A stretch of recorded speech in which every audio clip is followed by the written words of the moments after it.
Il-Partit Laburista fil-Gvern m'għamel xejn biex iraħħas il-kontijiet tad-dawl u l-ilma. Hekk sostna d-deputat nazzjonalista u kelliema l-Enerġija George Pulicino waqt dibattitu f'Xarabank. Ma għamlu xejn biex il-kontijiet joħsu.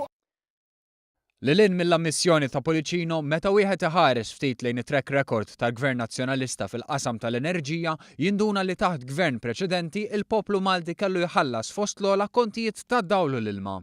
Meta l-Ministru Konrad Mizzi tkellem dwar dan fil-programm Xarabank żied li l-Partit Nazzjonalista ħalla Enemalta fi stat ta' falliment. Enemalta li kienet mażra għall-ekonomija u l-progress ta' pajjiżna. Ir-realtà hija li Gvern Nazzjonalista ġab l-Enemalta l-kub tiegħha telf ta' aktar minn 87 miljun euro fis-sena kienet tagħlaq u kienet niżżel il-pajjiż.